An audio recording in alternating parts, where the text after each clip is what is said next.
So, for lesson 4, we've just finished our full clear, the scuttle crab, and we've ganked and killed an opponent, and we've recalled with a lot of gold. Now we're going to buy some items. The recommended items are mostly fine, but Volibear seems to have some of the worst recommended items in the game. So just keep in mind, don't build these 4 items. They're really bad. Everything else is fine. Anything that looks like cool armor or a funny spear is going to be okay.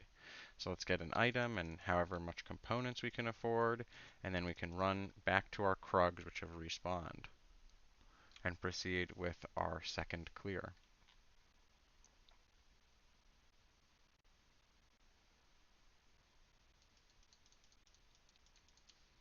Camps like Krugs, Raptors, Wolves, and Grump take 2 minutes and 15 seconds to respawn.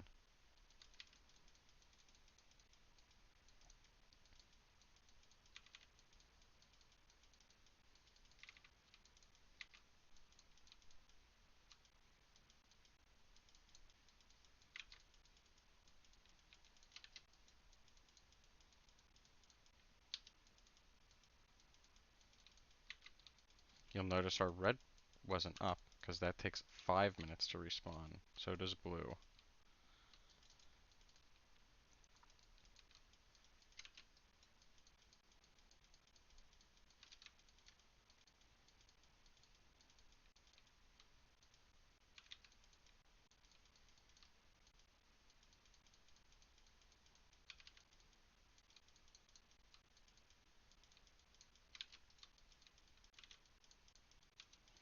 As we get a second smite charge, we want to make sure we've used one so we don't waste time on our smite. You'll notice an alert up here. Void Grubs have spawned. This is a camp we haven't talked about yet. There's no Scuttle Crab here yet. It seems like he spawned on the bottom half of the map, but he can, or if he had died on the bottom half of the map, he could have respawned here as well, sometime around now. And of course, after your second clear, you can gank, but let's do these Void Grubs and talk about what they do and what they are. This is the first epic monster we're going to talk about. This is a neutral objective that spawns here every game at 6 minutes. They give gold, experience, and a permanent buff that increases your team's damage to towers.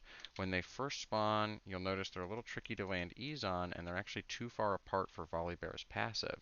If we start doing them like this, they'll stay that distance apart.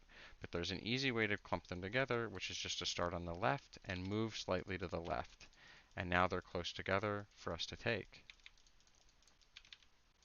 When the first Void Grubs die, you'll notice the others heal. That's going to happen when we kill the second Void Grub as well.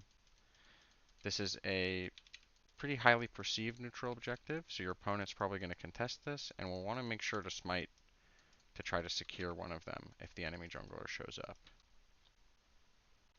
After doing Void Grubs, you can proceed to do another gank, or you can simply recall again and then head back to your Krugs, which will have respawned, and your red and blue will be up for your third clear.